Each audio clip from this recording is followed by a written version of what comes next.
ನೀತಿವಂತರ ಮಾರ್ಗವನ್ನು ಕರ್ತನು ಅರಿತಿದ್ದಾನೆ, ಆದರೆ ಭಕ್ತಿಹೀನರ ಮಾರ್ಗವು ನಾಶವಾಗುವುದು. ಗುರುವಾರ 26 ಸೆಪ್ಟೆಂಬರ್ 2024 ಇಸ್ವಿ. ಈ ದಿನದ ವಾಕ್ಯ ಧ್ಯಾನಕ್ಕಾಗಿ ನಾನು ಆರಿಸಿಕೊಂಡಿರುವಂಥ ವೇದ ಭಾಗವು ಹಗ್ಗಾಯನ ಪ್ರವಾದನ ಗ್ರಂಥ 1ನೇ ಅಧ್ಯಾಯದ 7ನೇ ವಚನ. ಸೈನ್ಯಗಳ ಕರ್ತನು ಹೇಳುವುದೇನೆಂದರೆ, ನಿಮ್ಮ ಮಾರ್ಗಗಳನ್ನು ಯೋಚಿಸಿಕೊಳ್ಳಿರಿ ಎಂಬುವಂಥದ್ದೇ. ಕರ್ತನಲ್ಲಿ ಪ್ರೀತಿಯುಳ್ಳ ದೇವ ಜನರೇ, ಶುಭೋದಯ. ದೇವರು ನಾವು ಮಾಡಬೇಕಾದಂಥ ಕಾರ್ಯವನ್ನು ನೋಡುವಂಥವನಾಗಿದ್ದಾನೆ.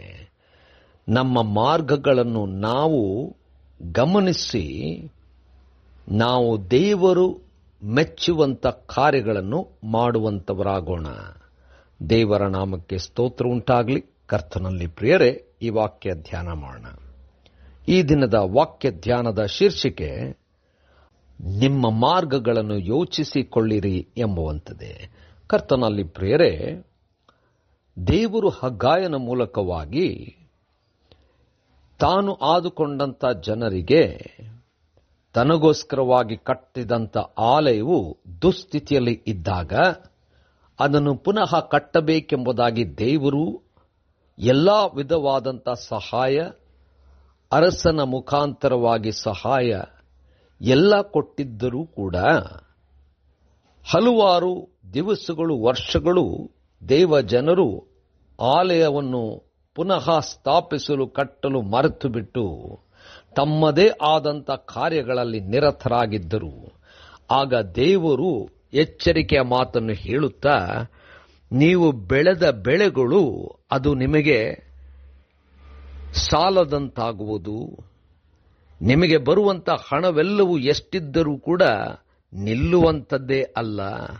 ಹೀಗೆ ಎಲ್ಲ ವಿಧದಲ್ಲೂ ಅವರ ಜೀವನದಲ್ಲಿ ತೃಪ್ತಿ ಇಲ್ಲದಂಥ ಪರಿಸ್ಥಿತಿ ಅವರು ತಿಳಿಯದೆ ಹೋದರು.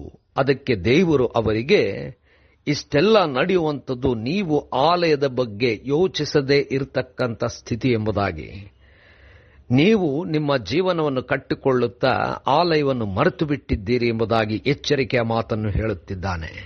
ಕರ್ತನಲ್ಲಿ ಪ್ರಿಯರೇ, ನಮ್ಮ ಜೀವನದ ಹಲವಾರು ಹೋರಾಟಗಳಲ್ಲಿ ನಾವು ಕರ್ತನ ಕಾರ್ಯವನ್ನು, ಕರ್ತನ ಆಲಯವನ್ನು, ಕರ್ತನು ನೇಮಿಸಿದಂಥ ಕೆಲಸಗಳನ್ನು ಮರೆತೇ ಬಿಟ್ಟಿರುತ್ತೇವೆ. ಆದರೆ ದೇವರು ತನ್ನ ಕೆಲಸಕ್ಕೋಸ್ಕರವಾಗಿ ನಮ್ಮನ್ನು ನೇಮಿಸಿದಾಗ, ಜವಾಬ್ದಾರಿ ಕೊಟ್ಟಿರುವಾಗ ನಾವು ಯಥಾರ್ಥವಾಗಿ ದೇವರ ಕಾರ್ಯಗಳನ್ನು ಮಾಡುತ್ತಾ ದೇವರನ್ನು ಮಹಿಮೆ ಪಡಿಸುವಂಥದ್ದೇ ನಮ್ಮ ಜೀವನದ ಮುಖ್ಯ ಧ್ಯೇಯವಾಗಿರಬೇಕು. ನಾವು ಮರೆತು ಬಿಟ್ಟು ನಮ್ಮ ಜೀವನದಲ್ಲಿ ನಾವು ನಿರತರಾಗಿದ್ದರೆ ದೇವರ ಕಾರ್ಯಗಳು ಅದು ಮುನ್ನಡೆಯಲೇಬೇಕು. ಒಂದು ವೇಳೆ ನಮಗಿರ್ತಕ್ಕಂಥ ಸದವಕಾಶ ತಪ್ಪಿ ಹೋಗಬಹುದು. ನಾವು ದೇವರ ಕಾರ್ಯಕ್ಕೆ ನಮ್ಮನ್ನು ಒಪ್ಪಿಸಿಕೊಡೋಣ. ನಾವು ಸಂಪೂರ್ಣ ಮನಸ್ಸಿನಿಂದ ದೇವರ ಕಾರ್ಯಗಳನ್ನು ಮಾಡುತ್ತಾ ಆತನನ್ನು ಮಹಿಮೆ ಪಡಿಸೋಣ. ಕರ್ತನೇ ದಯಮಯ ಸ್ವಾಮಿ, ಕೃಪಾ ಸಂಪೂರ್ಣನಾದ ದೇವರೇ, ನಮ್ಮ ಕಾರ್ಯಗಳನ್ನು, ನಮ್ಮ ಕೆಲಸಗಳನ್ನು, ನಮ್ಮನ್ನು, ನಮ್ಮ ಸ್ಥಿತಿಯನ್ನು ನೋಡಿಕೊಳ್ಳಲಿಕ್ಕೆ ಮನಸ್ಸನ್ನು, ನಿನ್ನ ಜ್ಞಾನವನ್ನು ಅನುಗ್ರಹಿಸಿಕೊಡು. ಯೇಸುವಿನ ನಾಮದಲ್ಲಿ ಪ್ರಾರ್ಥನೆ ದೀನತೆಯಿಂದ ಬೇಡಿ ಹೊಂದಿದ್ದೇವಪ್ಪ ನಮ್ಮ ತಂದೆಯೇ, ಆಮೆನ್.